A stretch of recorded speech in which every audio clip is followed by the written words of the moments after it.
RCB RCB RCB यार, कहां से शुरू करूं भाई। आरसीबी ना इस बार एलन वॉकर को लाई भाई, जर्सी लॉन्च करने एलन वॉकर को। तो भाई हाइप क्रिएट करने में ना आरसीबी का मुकाबला नहीं है, कोई मुकाबला ही नहीं है हाइप क्रिएट करने में। लेकिन अनफॉर्चुनेटली जो ग्राउंड पे क्रिकेट होता है ना, हाइप से नहीं खेला जाता, ना ही जीता जाता है, वो परफॉर्मेंस से जीता जाता है। तो हाइप तो होती है, लेकिन जैसे ही आईपीएल शुरू होती है वो हाइप परफॉर्मेंस से मैच नहीं कर पाती है। And RCB are still searching for their first title. और साल है 2024 और सीजन स्टार्ट होने वाला आईपीएल का 70th एडिशन, 17वां एडिशन, स्टिल अंडा इन द टाइटल कैबिनेट। जो काम आरसीबी के लौंडे 17 साल में नहीं कर पाए, वो आरसीबी की लड़कियों ने दूसरे ही साल कर दिया। ये साला कप नामदू हो गया।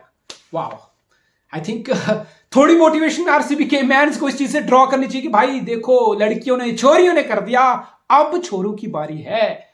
बट आरसीबी फैन को लग रहा है कि नहीं यार, फल मिलेगा मिलेगा मिलेगा, एक दिन फल मिलेगा। और ज्यादा फोकस फल पे यार आरसीबी फैन का, कर्म पे फोकस करो भाई। कर्म तुम्हारे अच्छे नहीं है तो फल कहां से मिलेगा, फल कहां से मिलेगा। इस बार ये टीम कहां खड़ी है, इस बार इस टीम में क्या बदलेगा पिछले सीजन से। वैंदु हसरंगा 10 करोड़ का, 10.5 करोड़ का वैंदु हसरंगा इस बार रिलीज कर दिया। Harshal Patel the so called purple Patel, जिसको 10.5 करोड़ में तुमने खरीदा था, पर्पल कैप भी लिया वो लास्ट सीजन, उसका बैंक एवरेज गया, तुमने उसको रिलीज कर दिया। तो कभी आरसीबी प्लेयर को रिलीज करता है, कभी आरसीबी अपनी जर्सी बदलता है, कभी आरसीबी अपना लोगो बदलता है।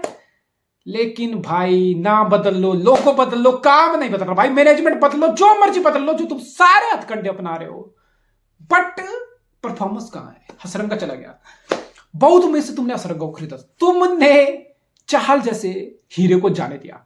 आज वो चाहल 6.5 करोड़ में राजस्थान में बहुत अच्छा काम राजस्थान को करके दे रहा है। बेसिकली तुमने 6.5 करोड़ में ऑब्वियसली बिड भी नहीं की चाल के लिए, हसरंगा को 10.5 में लिया, और 2 साल के अंदर तुमने उस हसरंगा को रिलीज कर दिया मेगा ऑक्शन के बाद, 2 साल के अंदर। और 2 साल के अंदर कितनी उसकी परफॉर्मेंस थी जो तुमने उसको रिलीज कर दिया, मुझे बताने की जरूरत नहीं। Absolutely fucking bang average. तो फिर स्पिन डिपार्टमेंट में तुम्हारे पास क्या है, क्या है। हसरंगा को रिलीज करके क्या आरसीबी ने इस बार क्वालिटी एडिशन किया भाई। एक भी क्वालिटी स्पिनर आरसीबी के पूरे 20-21 जितने लोगों का स्क्वाड है ही नहीं, एक भी क्वालिटी स्पिनर नहीं है। और तुम बात कर रहे हो इंडिया में आईपीएल खेलने की, T20 फॉर्मेट में, जिसमें स्पिनर की इतनी डिमांड है, जिसमें स्पिनर इतने मैच विनर होते हैं, तुम्हारे पास एक क्वालिटी स्पिनर नहीं है। तुमने चाहल को जाने दिया, तुमने कुछ क्वालिटी से रिप्लेस तक नहीं किया उसको। करण शर्मा है तुम्हारे पास। ये करण शर्मा को मैं मुंबई में देख चुका हूं, सीएसके में देख चुका हूं, हैदराबाद में देख चुका हूं, एक सीजन यहां एक सीजन वहां, आलू की तरह हर फ्रेंचाइजी में थोड़ा थोड़ा बिक रहा है, लेकिन परफॉर्मेंस एब्सोल्युटली नथिंग, जीरो। फिर बीइंग आरसीबी कैंप, तुम बड़ी उम्मीद से मैक्सवेल की तरफ देखते हो। अरे भाई मैक्सवेल आजा भाई आजा, स्क्वीज कर दे भाई, फटी पड़ी है, लौड़े लगे पड़े, स्क्वीज कर दे, 1-2 ओवर निकाल दे भाई, निकाल दे 2-3 ओवर भी बीच में निकाल दे। और फिर ये गैम्बल होता है, फिर गैम्बल इसलिए होता है कि मैक्सवेल के 2-3 ओवर कभी अच्छे निकल जाते हैं कभी कभी अच्छा टाइट स्पेल मैक्सवेल का निकल जाता है, लेकिन मोस्टली फिर मैक्सवेल को भी 2-3 ओवर में 20-30 रन पड़ जाते हैं। And there you go basically spin में तुम्हारी बॉलिंग अभी भी मैसिव लेट डाउन है। That's a big hole. Don't get mistaken कि तुम एक घटिया स्पिनर के साथ, एक एवरेज स्पिन अटैक के साथ आईपीएल जीत जाओगे, ये घमंड तुम कभी मत रखना। तुम्हारे पास गेल था, डिविलियर था, युवराज था, कोहली था, वाटसन था, मैकुलम था, केएल राहुल था, तुम्हारे पास डीकॉक था, तुम्हारे पास था क्या नहीं। तुम्हारे पास सारे सुपरस्टार थे पिछले 10 साल में, सब बड़े से बड़े खिलाड़ी, स्टार तक क्या क्या नहीं थे तुम्हारे पास। लेकिन 1-2 कमियां तुम में हमेशा रही और तुम उस चीज को एड्रेस नहीं करते। At the end of day हर season you are staring at the back of the ball, फिर बोलते हैं कि भाई हम ये नहीं जीत रहे, हम वो नहीं जीत रहे, हमारा ये नहीं हो रहा, हमारा वो नहीं हो रहा। सो आई डोंट नो इस सीजन में आरसीबी का क्या हो जाएगा। स्पिन बॉलिंग आरसीबी का एक बिग मेजर लेट डाउन है। एडिशन हुआ कैमरन ग्रीन का, आई थिंक ये बहुत शानदार स्वैप डील है। 17.5 करोड़ का कैमरन ग्रीन, आई थिंक ये वो बंदा है जो किसी भी टीम को स्टेबिलिटी देगा। भाई मुंबई की जो मजबूरी थी ना पांडे को लाने की, वो मुंबई जाने, लेकिन कैमरन ग्रीन तुम ध्यान रखो 450 के करीब और रन मारा था मुंबई के लिए, 150 के ऊपर का स्ट्राइक रेट। बॉलिंग में शायद 2-3 ओवर वो आपको दे सकता है, but economy is on the higher end, so maybe bowling में तुम्हें थोड़ा सा काम करना पड़ेगा। बट कैमरन ग्रीन जैसा आदमी तुम्हें बैटिंग में ऑप्शन देगा, ब्रूटैलिटी देगा, at the same time bowling में 2-3 ओवर निकाल के देगा। सो आई थिंक कैमरन ग्रीन का एडिशन एक शानदार रहा है। 10.5 करोड़ के हर्षल पटेल को आपने जाने दिया, what does that mean. Addition किसका हुआ? Alzarri Joseph. Alzarri Joseph 12 crore में लिया तुमने, गुजरात ने उसको रिलीज किया। I think is a good player, is a good addition, raw pace है, जेन्युइन पेस है, जेन्युइन विकेट टेकिंग ऑप्शन है। तो अल्जारी जोसेफ 12 करोड़ का बंदा सीधा सीधा आपके प्लेइंग 11 में स्लॉट इन होगा।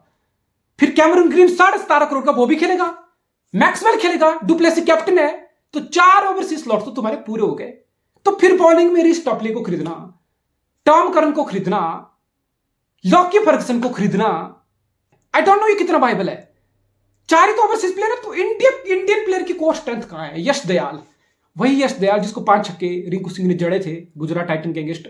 बट ठीक है यार, मैं जज नहीं करूंगा, यश दयाल उतना खराब आईपीएल में करके नहीं दिया है। फिर सारी रिस्पॉन्सिबिलिटी आती है मोहम्मद सिराज पे, बॉलिंग अटैक को लीड करेगा। और पिछला season I think Mohammed Siraj one of the best bowler था आईपीएल का, आई गेस पर्पल कैप की लिस्ट में था। और पिछले 2-3 साल में मोहम्मद सिराज आई थिंक कितना चेंज हुआ है, कितनी रेवोल्यूशन हुई है उस बंदे की। इज अ कंप्लीट बॉलर, नए गेंद दे दो, मिडिल ओवर दे दो, डेथ ओवर दे दो। आई थिंक जितना हम सिराज को ट्रोल करते थे ना 4-5 साल पहले आरसीबी के लिए, इंडिया के लिए, पिछले 2-3 साल में मुझे नहीं लगता क्रिकेटिंग वर्ल्ड का कोई बॉलर होगा जो सिराज से ज्यादा खुद को प्रूव किया होगा, इंप्रूव किया होगा। तो सिराज तुम्हारे लिए की है, यश दयाल को तुम्हें सपोर्ट लेना पड़ेगा। अल्जारी जोसेफ और सिराज इस सीम अटैक को लीड करेंगे। करण शर्मा मैक्सवेल से कितनी स्पिन में क्वालिटी ऐड होगी तुम खुद सोच के देखना। फिर तुम्हारा फिनिशर कौन है? डीके। डीके ओ भाई, वो 10 दिन पहले तक तो वो कमेंट्री कर रहा था, सीरीज फिनिश की उसने 2 महीने तक उस कमेंट्री कर रहा था। मुझे नहीं पता वो 10 दिन में कितना फिटनेस कैंप लगा लेगा, 10 दिन में कितनी प्रैक्टिस कर लेगा, किस लेवल का फिनिशर डीके अभी भी है इस उम्र में, इस इर्रेगुलर क्रिकेट के साथ। पिछले साल मैंने देख लिया डीके कुछ नहीं किया फिनिशिंग में, कुछ भी नहीं किया। तुम्हारी दिक्कत यही है। विराट कोहली पिछली बार हैवी रन गेटर था, डुप्लेसी भी ठीक ठाक रन बना के देता है। रजत पाटीदार उम्मीद करोगे इस बार फिट होकर अच्छा करके दे। मैक्सवेल से उम्मीद कर लोगे, मैक्सवेल तुम्हारे लिए बहुत शानदार। बेसिकली मैक्सवेल का पूरा फ्रेंचाइजी कैरियर उठा के देख लो। मैक्सवेल किसी भी लीग में किसी भी फ्रेंचाइजी के लिए इतना कंसिस्टेंटली हर साल 400-500 रन का सीजन लगाया नहीं। But being RCB you are lucky, Maxwell तुम्हें कंसिस्टेंटली हर साल 400-500 रन बना के दे रहा है। तो बेसिकली यही तुम्हारा टॉप 4 है, यही तुम्हारा हैवी है। फिर कैमरून ग्रीन है, तो 5 तुम्हारे जो बैटिंग ऑर्डर है ना, मेरे हिसाब से one of the best IPL का 5 टॉप। वंस अगेन वही आरसीबी है, हर साल जो मर्जी हो 5 तुम्हारे top 5 batter absolutely bang on there. उसके बाद तुम्हारी वीकनेस लेयर खुलती है। डीके फिनिश करेगा, डीके के साथ कौन होगा? महिपाल लोमरोड होगा, विल जैक्स को तुम कहां स्लॉट करोगे? 4 फॉरनर तुम्हारे हो चुके हैं। So I don't think so DK कितना बड़ा फिनिशर है। यहां पे तुम्हारी वीकनेस है, फिनिशिंग तुम्हारी वीकनेस है वंस अगेन, स्पिन बॉलिंग तुम्हारी वीकनेस है वंस अगेन। बाकी आई थिंक ठीक है, काफी हद तक तुम ठीक हो। तो बट क्या आरसीबी इस बार भी एक फेवरेट होगी? आई don't think so, I don't think सो। क्या आरसीबी टॉप 4 आएगी? नहीं भाई, मुझे लगता है आरसीबी टॉप 4 आ सकती है। ऑब्वियसली आ तो सकती है, कोई भी टीम आ सकती है।